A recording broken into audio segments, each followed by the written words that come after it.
하나님 아버지 감사합니다.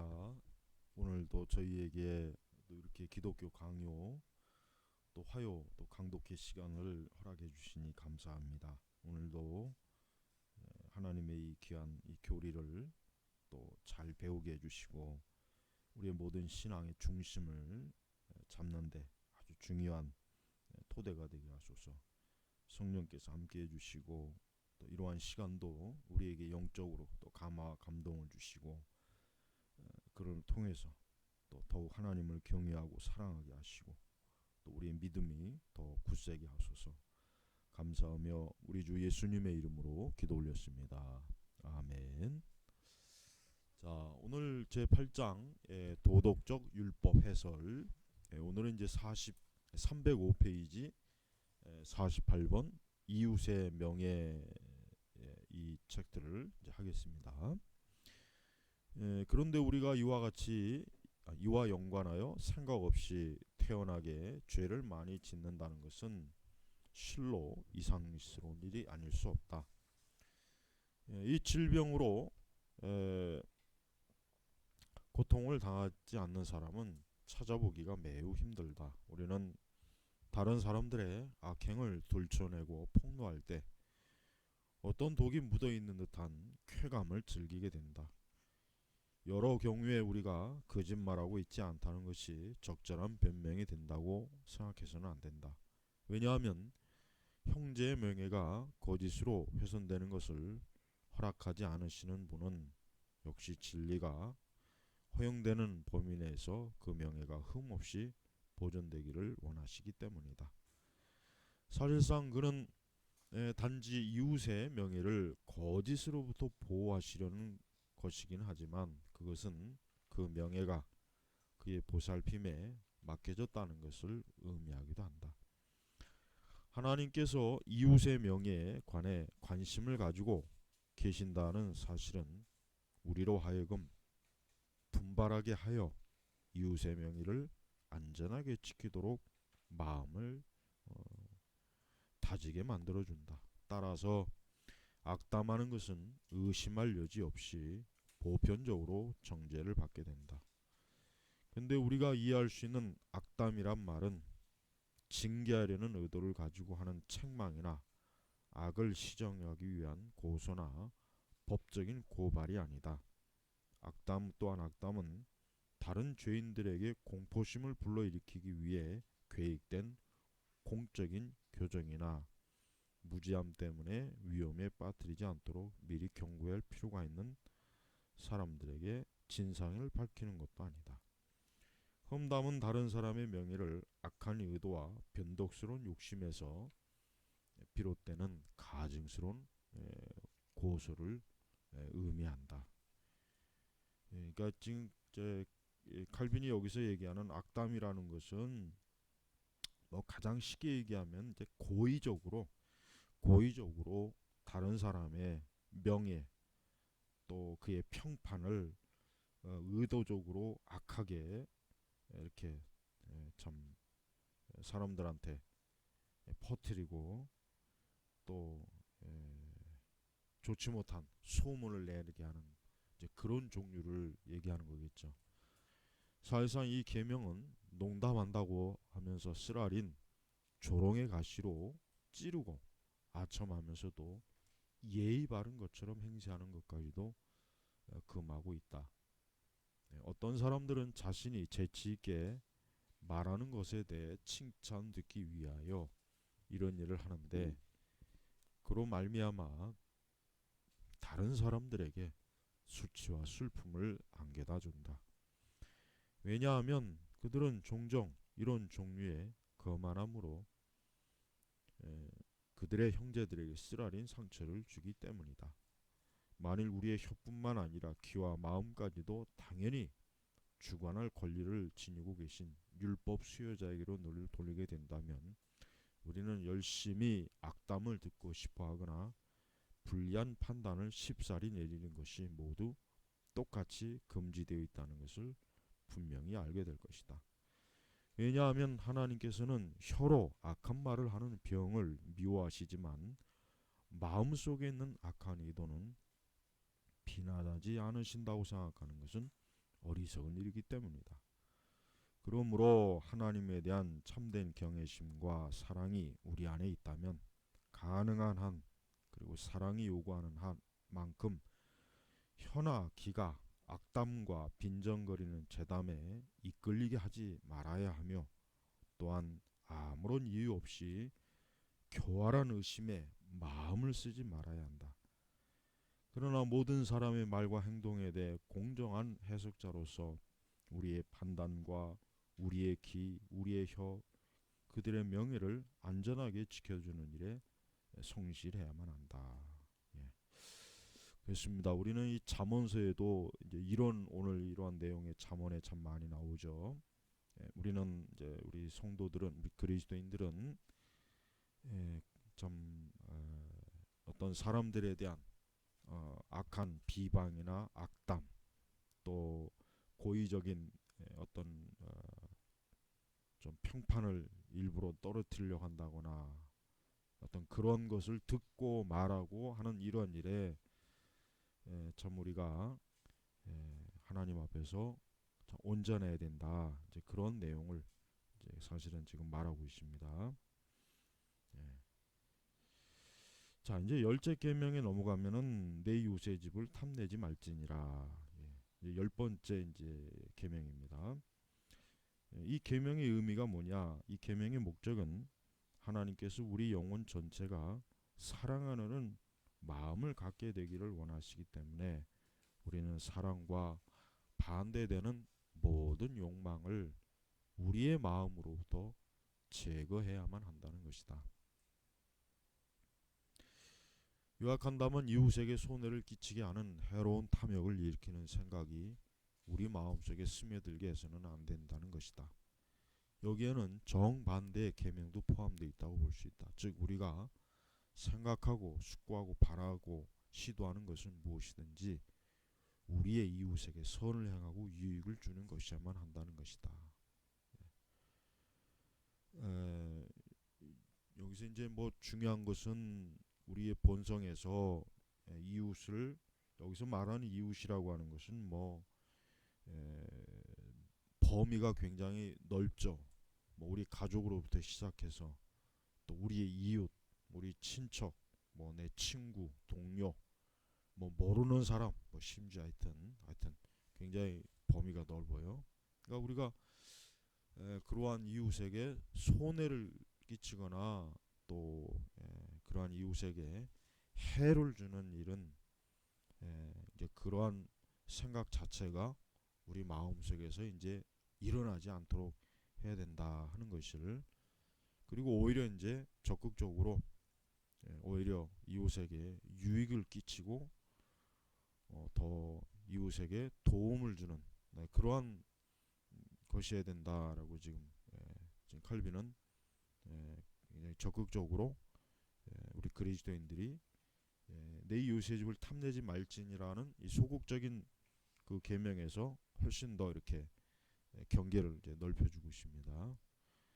근데 여기에서 우리는 겉으로 보기에 매우 크고 혼란스러운 난제에 직면하게 된다. 우리는 이미 간음과 도적질이라는 말에는 간음을 하려는 욕망과 해치고 속이려는 의도가 포함되어 있다고 말한 바 있다. 이것이 사실이라면 나중에 별도로 다른 사람의 물건을 탐하는 것을 금지하는 것은 불필요하게 볼 수 있다. 그러나 의도와 탐욕의 차이를 알게 된다면 이 어려움은 쉽게 풀릴 수 있을 것이다. 왜냐하면 앞에 계명을 다루면서 말한 대로 의도는 정욕이 마음을 지배할 때 의지가 거기에 의도적으로 찬성하는 것을 의미한다. 여기서 지금 이제 좀 집중해서 좀 봐야 되겠습니다. 그러나 탐욕은 그러한 의도나 찬성이 없어도 존재할 수 있는데 단지 헛되고 사악한 대상들에 의해 자극이나 유혹을 받게 된다면 탐욕이 생겨나게 될 수도 있는 것이다. 예. 그러니까 의도는 확실히 계획적이고 고의적이고 또 적극적으로 드러나는 것이고 탐욕은 우리 본성에 내재된 타락 때문에 어떤 자극이 주어지게 되면 그냥 일어나거나 그것에 대한 유혹을 받게 되는 반응이라고 할 수 있죠. 그러니까 의도가 더 나쁘죠. 의도로 발생되는 게 더 나쁘고, 탐욕은 탐욕 자체가 일어나는 것도 물론 사실은 좋은 건 아닌데, 그러나 탐욕은 통제는 할 수가 있다는 거죠. 탐욕은. 그러나 의도는 벌써 이미 우리의 통제를 벗어나는 거죠. 그러니까 우리는 아예 애초부터 탐욕이 일어날 때, 아, 지금 내가 이런 죄악된 탐욕이 일어나는구나 하고 그것을 아주 강하게 우리가 이 말씀과 기도로 이렇게 제어를 해야 되겠죠. 그러나 그렇게 하지 못하면 벌써 이제 의도의 단계로 넘어가서 우리는 뭐 이미 벌써 어떠한 죄를 이미 저지르고 있는 그런 상황이 될 거예요. 또 저지르려고 적극적으로 기회를 보고 있는 상황이 된 것입니다. 그러니까 이런 뭐 간음이나 도적질은 벌써 이미 의도한 대로 죄를 짓고 있는 거예요. 그러나 이제 내 이웃의 집을 탐내지 말지니라, 이것은 탐욕의 지금 이제 탐욕의 단계죠. 그러니까 탐내지 말아라. 그러니까 아직 의도까지는 넘어가지 않았으니까 아예 탐내지 않는 그 상황에서 온전해라, 이렇게 되는 것입니다.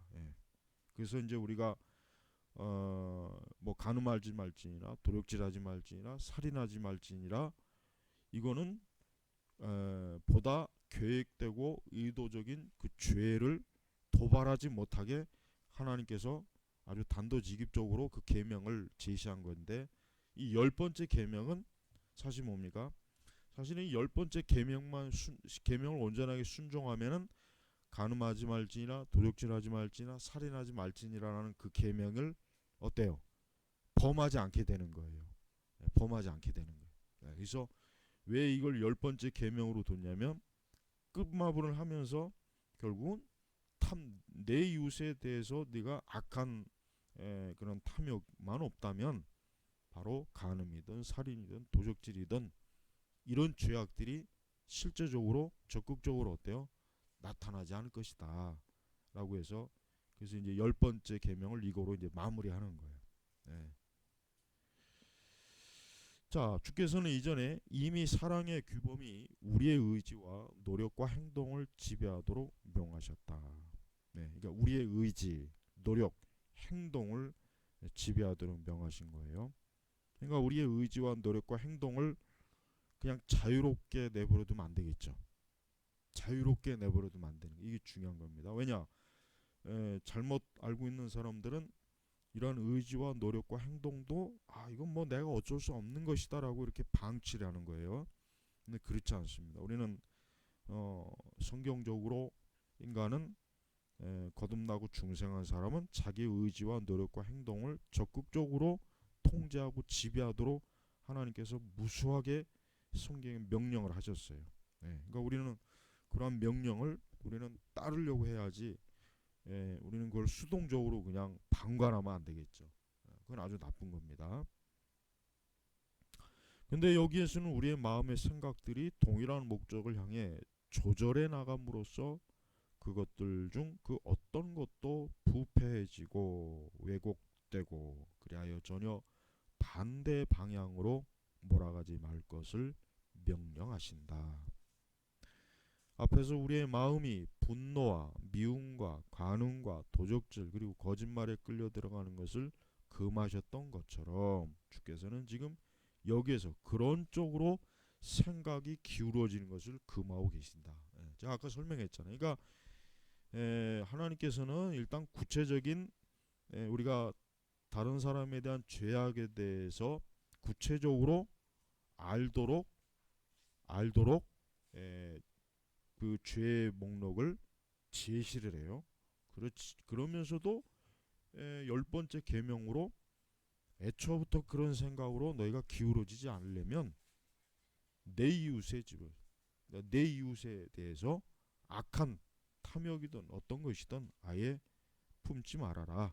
이제 그렇게 이제 금하는 거예요. 그러니까 하나님께서는 이 죄에 대한 이 경계를 이렇게 여러 경계를 쳐서 우리가 그 경계를 하나 넘어갈 때 다음 경계를 넘어가지 않도록 아예 하나님께서 이렇게 딱 경계를 여러 단계로 친 거예요.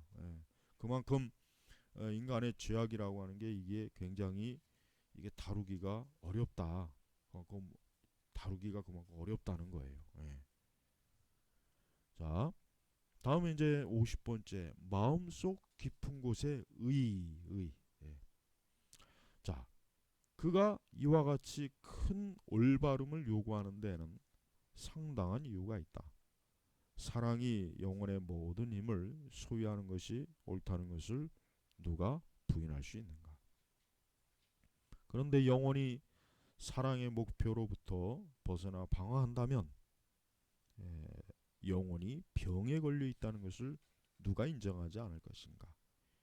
여러분이 형제를 무시하고 여러분 자신만을 위해 애쓰지 않는 한 형제를 해치고 싶은 욕망이 어떻게 여러분의 마음속에 들어올 수 있는가?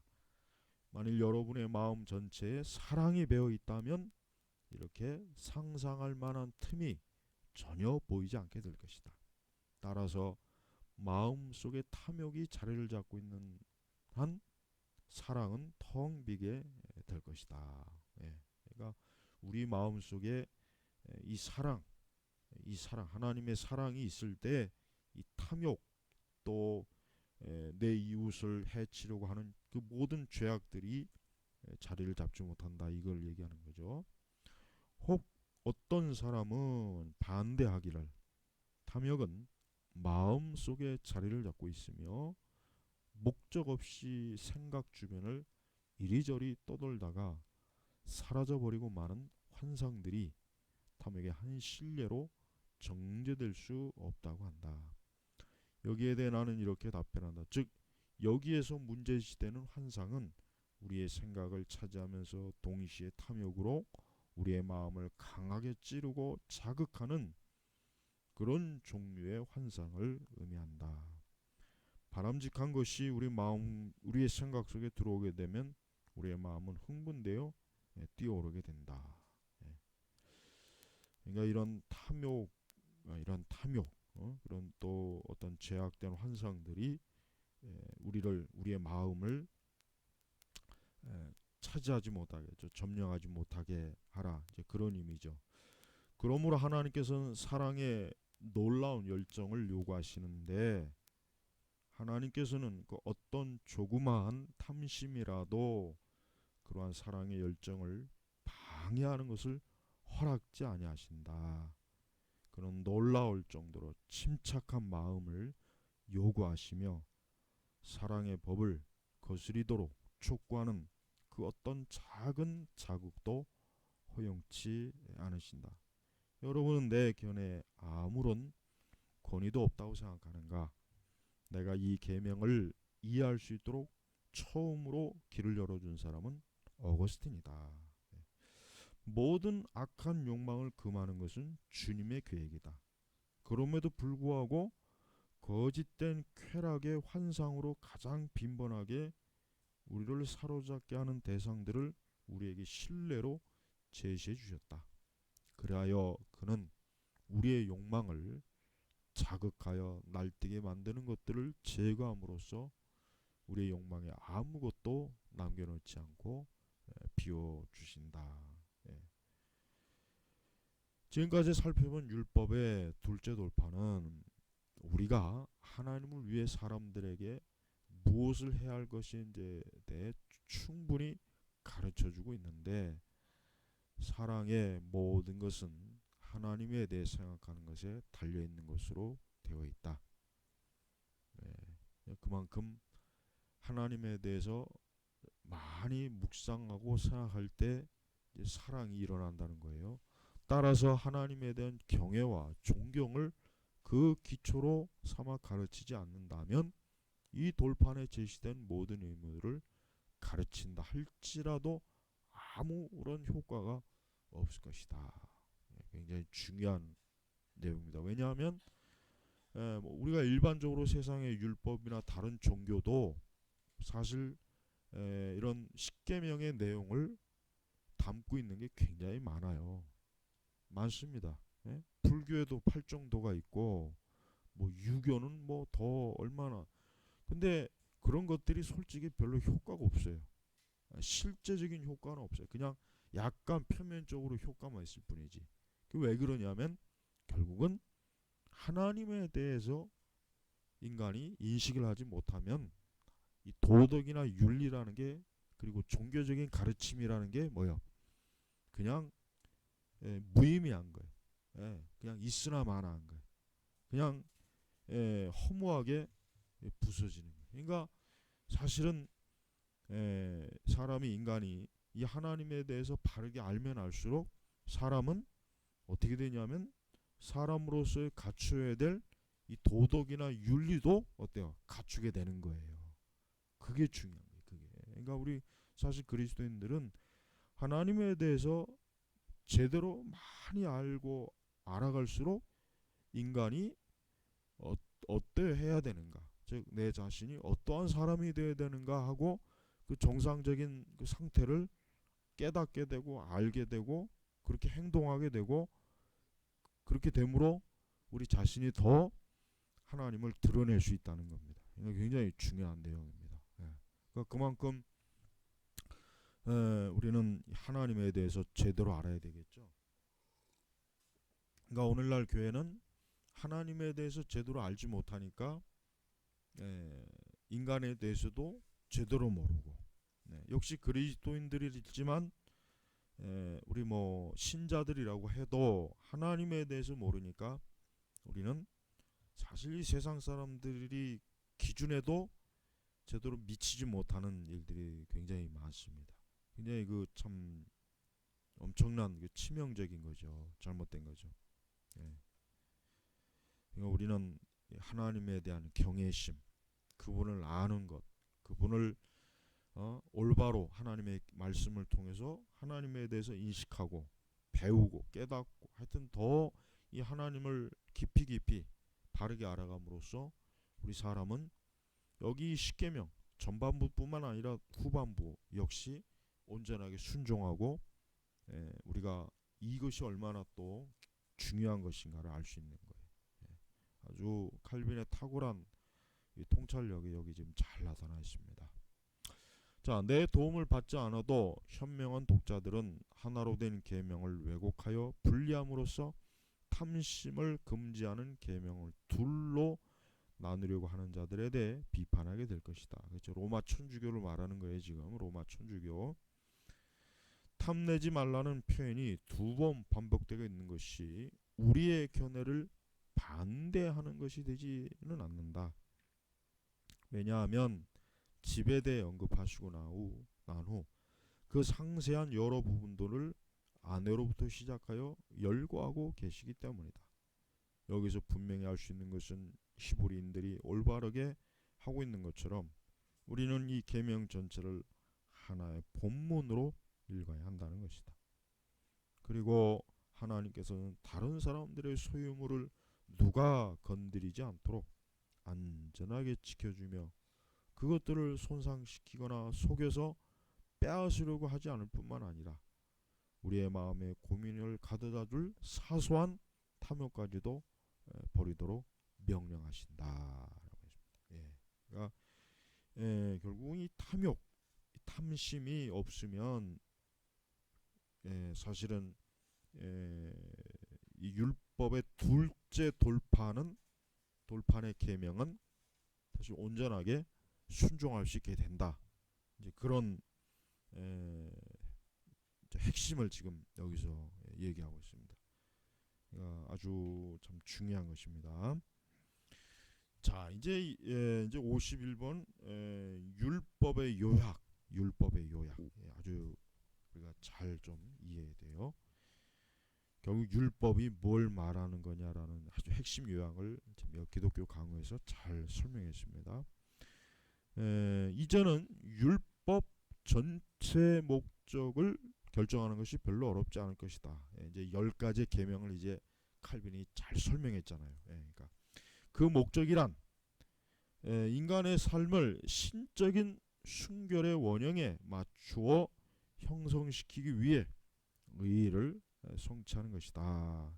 여기서 신적인 순결이라고 하는 것은 에, 거기 뭐 라틴어에도 나와 있지만 신성한 거룩, 맑음, 깨끗함, 그러니까 하나님의 신성한 에, 영광, 그걸 여기 의미합니다. 하나님께서는 율법에서 자신의 성격을 묘사하심으로써 만일 누구든지 거기에서 명하고 있는 말을 행동으로 실천한다면, 그는 말하자면 그의 삶 속에서 하나님의 형상을 나타낼 것이다.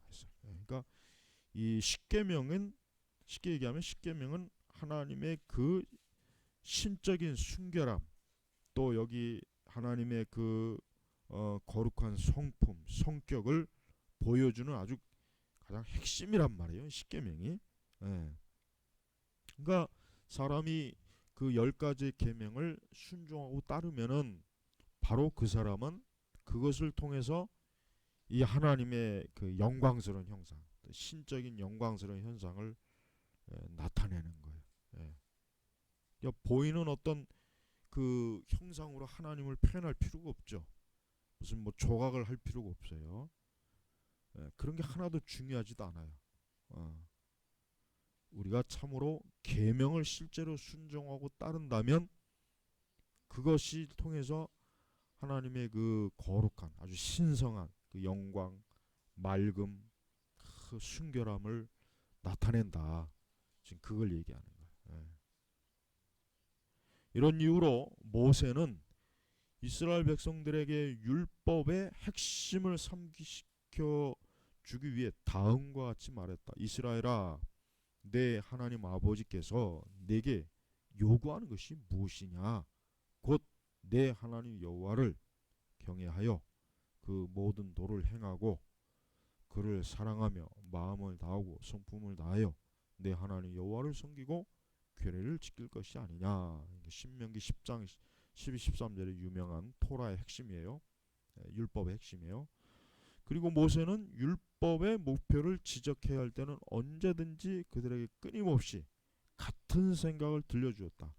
율법을 교훈하는 목적은 삶의 거룩성에 의해 사람과 그의 하나님을 연결시키는 데 있으며, 또한 모세가 다른 곳에서 말한 대로 사람을 하나님께 밀착되게 하는 데 있다. 그러니까 율법에 이제 교훈하는 목적이 여기서 이제 짧게 나와 있어요. 하나님과 연결시키는 거예요. 하나님과. 그 다음에 하나님과 가까이 하게 하는 거죠. 율법에 교훈하는 목적인.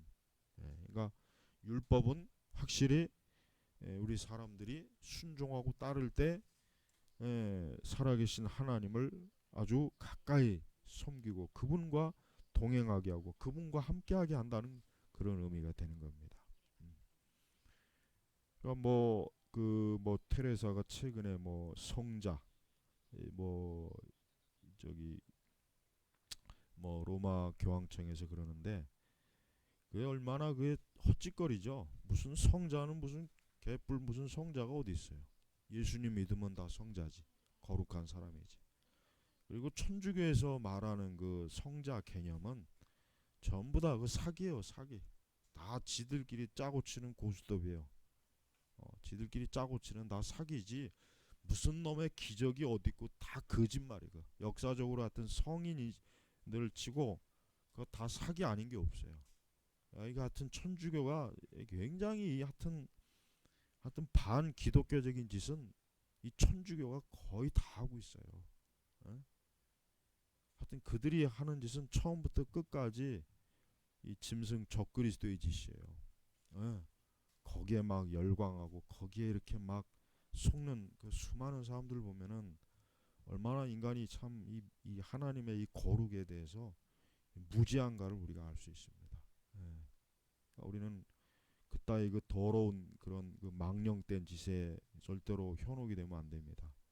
우리는 예수님을 믿는 모든 사람들이 거룩한 사람, 그리스도인이나요.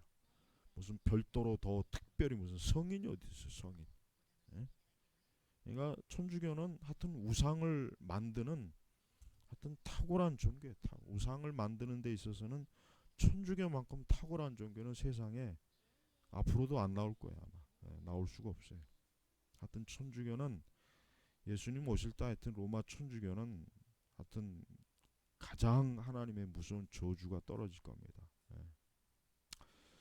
자, 저 거룩성의 완성이 이미 언급한 두 가지 주제로 구분하여 설명할 수 있다. 즉, 너는 마음을 다하고 성품을 다하고 힘을 다하여 내 하나님을 사랑하라 하는 것과 이웃 사랑하기를 내 몸과 같이 하라는 것이다. 사실상 우선적으로 우리의 영혼은 전적으로 하나님에 대한 사랑으로 채워져야만 한다.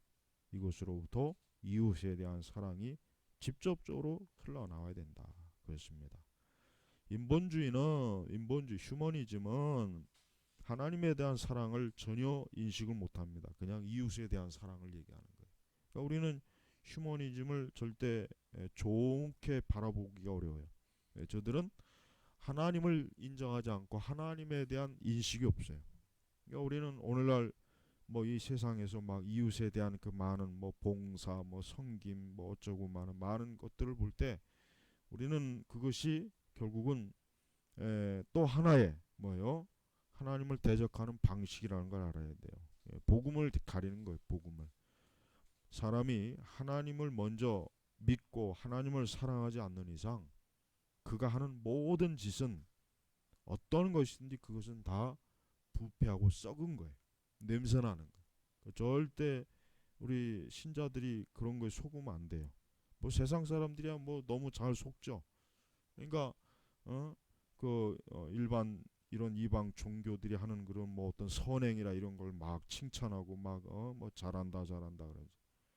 그렇지만 하나님을 사랑하지 않는 인간의 도덕이나 윤리나 선행이나 뭐 어떤 것도 그건 오히려 인간이 그만큼 자기 중심, 하나님을 배척하는 아주 타락하고 부패한 행위로 우리가 봐야 됩니다.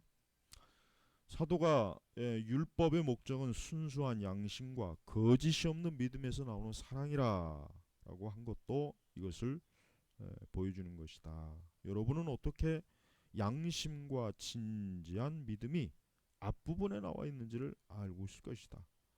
다른 말로 한다면 바로 여기에 참된 경건이 있고 이것으로부터 사랑이 비롯되고 있다. 그러므로 누군가가 율법은 사람들이 처음 걸음마를 시작하는 데 사용되는 의의 초보와 예비적인 단계에 지나지 않으며 사람들을 참된 목표인 선행으로 인도하지 못한다고 믿는다면 그것은 잘못이 아닐 수 없다. 왜냐하면 여러분은 모세나 바울의 진술들에 표현된 것보다 더 큰 완전성을 바랄 수 없기 때문이다.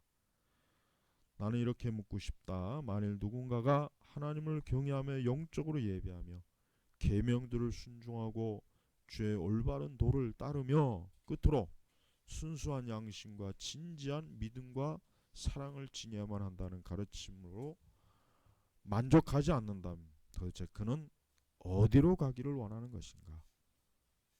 이 사실로부터 경건과 사랑의 모든 의무를 율법의 계명에서 찾고 발견하는 율법에 대한 해석이 확정된다. 만일 율법이 하나님의 뜻의 절반만을 가르치는 것처럼 단지 건조하고 단순한 기초만 따르는 자들은 사도가 입증하는 대로 율법의 목적을 전혀 이해하지 못한다. 우리는 하나님을 사랑하는 것, 또 이웃을 사랑하는 것이 이것은 하나로 가는 것이지 이것을 둘로 쪼갤 수 있는 것이 아니다라는 걸 알아야 돼요. 자, 52번. 왜 성경은 종종 둘째 돌판만을 언급하고 있는가? 자, 그러나 율법을 요약할 때 그리스도와 사도들이 종종 철제 돌판을 언급하지 않기 때문에 많은 사람들이 잘못 알고 그들의 말들을 두 돌판에 모두 적용시키려고 노력했다. 마태복음에서 예수 그리스도께서는 자비와 심판과 믿음이 율법에 더 중한 바라고 말씀하셨다. 여기서 믿음이란 말은 분명히 사람들을 향한 진실성을 의미한다고 나는 생각한다. 그렇지만 어떤 사람들은 믿음이란 용어를 하나님을 향한 경건으로 해석함으로써 그것을 율법 전체까지 확대시키고 있다. 네. 분명히 이것은 어리석은 것이다. 왜냐하면 예수 그리스도께서는 여기에서 사람들이 자신을 의롭다고 입증만 하는 행위들의 말씀하고 계시기 때문이다. 이 이유를 알게 된다면 다른 구절에서 어떤 청년이 영생에 들어가려면 어떤 계명을 지켜야 하느냐 물었을 때 주께서 단지 살인하지 마라, 간음하지 마라, 도둑질하지 마라, 거짓 증거하지 마라, 내 부모를 공경하라, 내 이웃을 내 몸과 같이 사랑하라 하신 것이니라. 몇 가지 구절은 출애굽기 20장 12, 16절에서 라고 대답하신 것을 이상하게 생각하지 않게 될 것이다. 첫 돌판에 순종하는 것은 흔히 마음이 원해서 하거나 의식적으로 하거나 둘 중 하나다. 예. 마음으로 의도하는 것은 그 자체가 밖으로 드러나지 않으며 또한 외식하는 자들은 계속적으로 의식을 행하는데 분주하다. 그러나 우리는 사랑의 행위들을 통해 참된 의를 증거하게 된다. 그러니까 어떤 그 마음 중심의 사랑이 없이 순종하는 진정한 복종이나 그것이 없이 그저 외식이나 그저 의식 그것은 참된 것이 아니다. 오히려 참된 순종 하나님에 대한 사랑은 그러한 것들을 배제해야 된다는 거죠. 자, 이것은 선지서에도 종종 언급되어 있기 때문에 그것이 어느 정도 정통한 독자들에게 익숙한 내용이 될 것이다. 대부분의 선지자들이 사람들에게 회개를 촉구할 때에는 첫 돌판의 내용을 생략하고 믿음과 심판, 자비 그리고 공평을 촉구한다. 그 선지서들에 보면 이게 많이 나와요. 이런 식으로 그들은 하나님에 대한 경외를 무시하지는 않지만 표적들을 통한 그것에 대한 참된 증거를 요구하는 것이다. 그러니까 그러니까 선지서도 그렇고 마치 선지자들이 첫 번째 돌판을 무시하고 두 번째만 마치 요구한다는 식으로 이렇게 오해하지 않도록 지금 한 거죠. 그러니까 진정으로 하나님을 경외하는 사람은 반드시 두 번째 돌판에 순종과 열매가 나타난다. 그러니까 선지자들은 그걸 알았기 때문에 그래서 이스라엘 백성들에게 이 두 번째 돌판에 해당되는 것을 가지고 저들을 책망하고 회개 요청을 하고 저들에게 하나님의 경고를 많이 쏟았다. 이제 그걸 얘기하죠. 선지자들이 율법을 지키는 것에 대해 논의할 때 대개 둘째 판에 치중한다는 사실은 매우 잘 알려져 있다. 왜냐하면 특별히 그곳에는 의와 순전함에 대한 열심이 드러나기 때문이다. 누구든지 내가 말하는 바를 쉽게 확인할 수 있기 때문에 구절들을 다 열거할 필요는 없을 것이다. 그러니까 우리가 조심해야 될 게 이거예요. 오늘날 이제 우리나라 교회에서 보면은 이 뉴조 같은데 이런데 보면은 이런 좀 좌파적 진보적 기독교들 보면은 하여튼 오래전부터 저들은 하나님의 공인이 뭐 의인이 어쩌고 저쩌고 무슨 예레미야가 어쩌고 떠들고 막 그래요. 무슨 뭐 한국 사회가 정의가 없다, 공의가 없다, 뭐 기독교가 어쩌고 저쩌고 온갖 나팔은 다 부는데 그들은 실제적으로 하나님을 경외하는 거에 대해서는 아무 말이 없어요. 그게 문제예요, 그게. 그리고 그 사람들은 애초부터 하나님을 경외한다는 교리 자체도 그들은 인정하지도 않아요. 그냥 그들 자신의 어떤 정치적 사회적 견해를 가지고 공의와 하나님의 공의와 정의를 따지는 거지 그들이 뭐 진짜 정말 하나님을 올바로 경외하고 성경적 교리를 바르게 교훈을 바르게 알면서 그들이 그러는 게 아니란 말이에요. 그러니까 그들이 말하는 말은 들을 필요가 없어요. 가치가 없어요. 그러니까 선지자 이용해 가지고 자꾸 뭐 한국교회 뭐 공의가 어쩌니 저쩌니 떠드는 이 진보 이 기독교 세력들, 그들은 기독교가 아니에요. 그 사람들은 기독교하고 아무 상관이 없는 거예요. 기독교라고 하는 그 껍데기만 뒤집어 쓰고 있는, 실제로 빨갱이들이에요. 빨갱이들. 그들은 좌파예요. 좌파. 좌파 정치 세력이란 말이에요. 근데 그런데 혹해가지고 마치 무슨 그들이 무슨 뭐 한국계 뭐 양심이나 되냐 이렇게 막그 축해 세우는데 그 밀어내서 그런 거예요. 밀어내서. 그 선지서도 제대로 모르고 선지서의 내용이 뭔지도 모르고 떠드는 거예요. 선지자들은 지금 무슨 뭐 사회 정치나 사회 개혁을 요구한 게 아니에요. 그들이 진짜 원하는 것은 저들이 참으로 살아계신 하나님을 경외하고 사랑하는가, 그걸 원하는 것이지, 무슨 뭐 정치나 사회 개혁을 얘기하기 위해서 자꾸 선지서를 이용하고 그러는데, 그건 성경에 대한 그 무식함이 드러나는 겁니다. 뭐 어떤 뭐 예레미야 특강이지 뭔지 아는 그 말 같지도 않은 그 책 같은 것들, 아주 에, 에, 전혀 성경적이지도 못한 그런 그 주장들을 이 성경을 이용해서 자꾸 하는데, 우린 그 사람들이 절대 기독교인이라고 여기면 안 됩니다. 그들은 빨간 사람들이에요. 빨간 수박이요. 수박. 겉은 파랗지만 속은 빨간 것들이에요. 하여튼 교회 안에 그런 빨간 애들이 지금 너무 많습니다. 특히 목사들 많고 신학자들 많고, 예? 걔네들 절대 저 목사로 신학자로 취급하면 안 돼요. 그냥 개라고 취급해. 개. 개예요. 개. 교회를 무너뜨리는 여우들, 늑대들. 자, 53번 믿음과 사랑. 그러나 여러분이 이렇게 물을 것이다. 의의 본질은 하나님을 경건하게 높이는 것보다 사람들과 결백하게 사는 데 있다는 것인가? 결코 그렇지 않다. 그러니까 이런 기독교 강요를 좀 읽고 공부를 열심히 해야지 제대로 성경을 알지.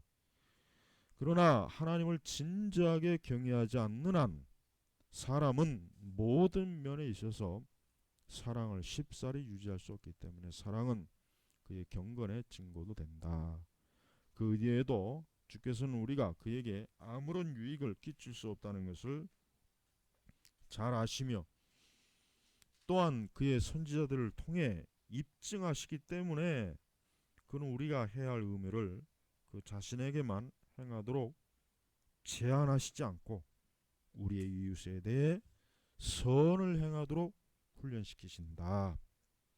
결국 사도는 성도의 완전함을 사랑에 두고 있는데 거기는 그렇게 할 만한 상당한 이유가 있다. 다른 곳에서는 그는 사랑을 율법의 완성이라고 바르게 불렀으며 덧붙여 남을 사랑하는 자는 율법을 다 이루었느니라고 말했다. 또다시 그는 말하기를 온 율법은 내 이웃 사랑이를 내 몸같이 하라 하신 말씀에 다 이루었나니 라고 했다. 바울은 다음과 같이 말할 때 단지 그리스도께서 친히 가르치신 것만을 가르친 것이다. 무엇이든지 남에게 대접을 받고자 하는 대로 너희도 남을 대접하라. 이것이 율법이요 선지자니라. 한 가지 확실한 것은 율법과 선지자가 믿음과 그리고 하나님에 대한 합당한 예배에 속한 모든 것을 첫 번째 위치에 두며 사랑을 그보다 더 낮은 자리에 두고 있다는 사실이다. 그러나 주께서 말씀하시는 뜻은 율법은 단지 사람들을 향해 정의와 공평을 지키라고 명령할 뿐인데 이로 말미암아 우리는 하나님에 대해 경건하게 한다는 것을 증거할 수 있다는 것이다. 우리가 하나님을 참되게 경외하고 경건하게 주님을 섬기면 당연히 올바른 정의와 공평이 나올 수 있다. 이런 그 얘기를 지금 칼빈이 지금 하려고 하는 것입니다. 자, 53 이웃에 대한 사랑. 그러므로 우리는 다음과 같은 입장을 굳게 유지해야 된다. 우리는 삶의 모든 면에서 우리 형제들을 위해 가장 많은 결실을 맺게 될 때 하나님의 뜻과 율법의 명령에 가장 잘 합치될 수 있다는 것이다. 하나님의 뜻, 하나님의 말씀, 율법, 이것도 역시 하나님 말씀이라고 보면 되죠. 그러니까 하나님의 말씀에 철저하게 잘 순종하고 거기에 따를 때 결국은 우리는 우리의 이웃, 우리의 형제들에게 많은 결실을 맺는다 이거죠. 그러니까 하여튼 하나님을 온전하게 경건하게 섬기고 공경하는 게 가장 우선이에요. 그러니까 그게 거기에 집중하게 되면 나머지는 그냥 다 따라오게 돼 있습니다. 그게 안 되니까 나머지가 안 따라오는 거예요. 그래가지고 그걸 또 거꾸로 하면 안 되겠죠. 그건 기독교적인 방식이 아니란 말이에요. 그 자신이 육신의 이익을 위해 해야 할 일과 해서는 안 된 일에 관해 규정한 율법은 전체 율법 중 어느 한 곳에서 찾아볼 수 없다. 그리고 분명히 사람은 태어날 때부터 자기 사랑에 많이 기울어지는 경향이 있으므로 이미 초과된 이러한 사랑을 증가시키거나 오히려 불타오르게 할 율법은 더 이상 필요하지 않다. 그렇죠. 이 사람은 애초부터 자기 사랑을 가지고 있기 때문에 뭐 굳이 자기를 사랑하라고 할 필요도 없어요. 자기를 사랑 뭐 이런 현대 심리학이나 뭐 이런 뭐 이런 데서는 뭐 인간이 자기를 사랑해야 된다 그러는데 이미 충분히 본성적으로 인간은 타락 이후부터는 자기를 사랑하고 있어요. 자기를 사랑하기 때문에 자살도 하는 거고 자기를 사랑하기 때문에 자기 학대를 하는 거고 자기를 사랑하기 때문에 결국은 자기에 대한 그 이기심, 자기 사랑에 대한 그 극한 그런 것들이 오늘날 아주 그 혐오스럽게 나타나는 것뿐이에요. 자기 쾌락, 자기 증오 이게 다 자기를 사랑한다는 증거지 그게 자기를 사랑하지 않는다는 증거가 아니란 말이에요. 그러니까 현대 심리학이 거꾸로 가리킨 거예요. 그러니까 심리학자들은 제대로 뭘 모르는 사람들이에요. 그 사람들은 자기 자신도 모르는 아주 어리석은 인간에 대해서 기본적인 것도 모르면서 심리학을 가르친다고 하는 사람들. 그러니까 심리학자들의 책이나 글을 보면은 너무 많은 헛소리들이 많아요. 그러니까 그런 거 읽는데 시간을 굳이 투자할 필요가 없어요. 그 시간에 열심히 성경 읽으면 됩니다. 따라서 분명한 것은 우리는 우리 자신을 사랑함으로써가 아니라 하나님과 이웃을 사랑함으로써 계명을 지켜야 한다는 것과 그렇죠. 가장 최선의 그리고 거룩한 삶을 살려면 될 수 있는 대로 자신을 위해서는 덜 힘쓰고 살아야 한다는 것. 이게 참 중요해요. 그러니까 자기 사랑하지 자기에 빠지지 말아라 이거 자기에. 나르시시즘 바로 이런 데 빠지지 말아라. 그리고 오직 자기만을 위해 삶에 애쓰며 자기 신의 이익만을 생각하고 힘쓰는 사람만큼 나쁘고 더 악한 방식으로 사는 자는 없다는 사실이다. 그렇죠? 가장 악한 자는 이렇게 자기애에 똘똘 뭉친 사람, 자기 사랑에 똘똘 뭉친 사람이 최악의 악질적인 인간이다 이거예요.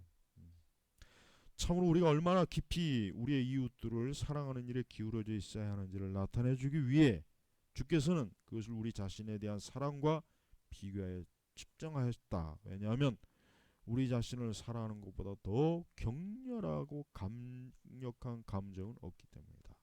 사실 오늘 우리 시대 문화는 하여튼 이 자기 사랑을 자극하는 게 엄청나게 많습니다. 하여튼 쇼핑, 노래, 춤, 뭐 드라마, 영화, 소설, 하여튼 범죄 이 모든 게 다 이 자기 사랑의 격렬하고 강력한 감정 때문에 다 일어나는 거예요. 그거 알아야 돼요. 그거를. 그러니까 하나님을 사랑하게 되면 모든 것들이 원래대로 다 잡혀주고 문화도 바로 잡혀주고 모든 게 다 질서가 잡히는데 자기를 아주 죽도록 사랑하니까 결국 인간 스스로가 죽고 망하고 세상은 이렇게 개판이 되는 거란 말이에요. 그러니까 하나님 사랑하도록 열심히 교회는 가르쳐야 됩니다. 열심히 하나님 사랑하도록 가르쳐야 돼요. 그리고 우리는 이러한 표현의 힘을 부지런히 깊이 생각하지 않으면 안 된다. 왜냐하면 주께서는 어떤 궤변가들이 어리석게 상상하고 있는 것처럼 자기 사랑을 첫 번째 위치에 놓고 사랑을 두 번째 위치에 두시지 않기 때문이다. 오히려 그는 우리가 우리 자신들을 향해 자연적으로 느끼는 사랑의 감정을 다른 사람들에게 옮기신다.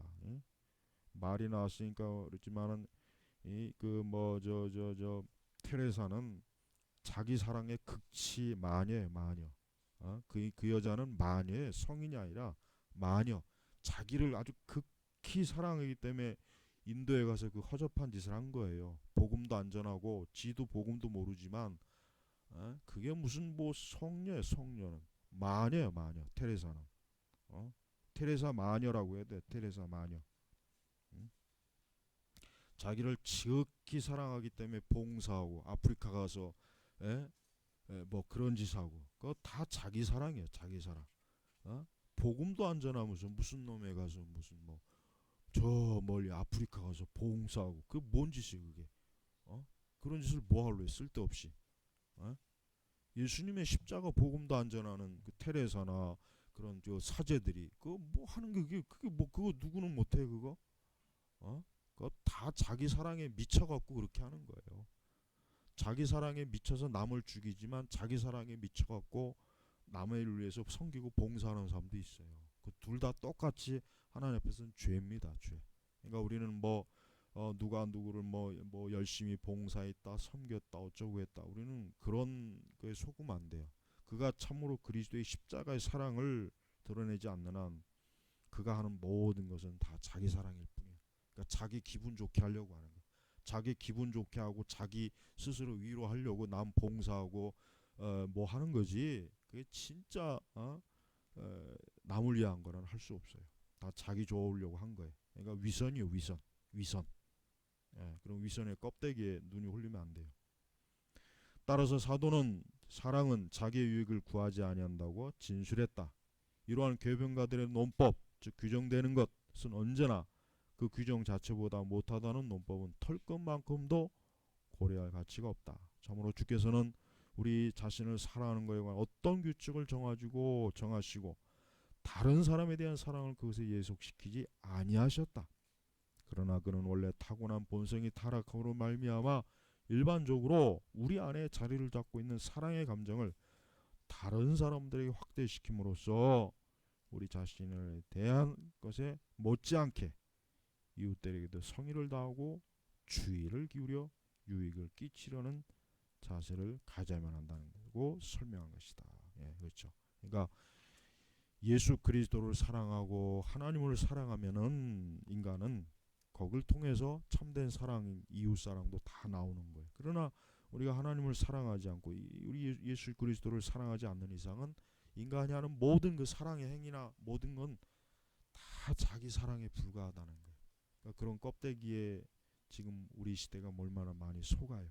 그런 거짓 경건, 그런 거짓된 그런 그 위선, 그게 진짜 위선이에요. 위선. 우리가 그런 헛된 위선에 속지 말고 참된 경건으로 하나님을 지극히 사랑하는 일에 먼저 힘써야 됩니다. 자, 오늘은 여기 마치겠습니다. 기도하겠습니다. 아버지 하나님 감사합니다. 오늘도 우리가 기독교 강요를 통해서 참으로 귀하고 중요한 참 교리 어떤 말씀을 우리가 배웁니다. 무엇이 옳고 그른지도 모르고 이 세상은 지금 참 어리석게 흘러가고 있습니다. 그러나 참된 진리 안에서 바른 것이 무엇인지를 깨달으면서 우리가 신앙생활할 수 있도록 우리를 도우셔서 감사하며 예수님의 이름으로 기도 올렸습니다. 아멘.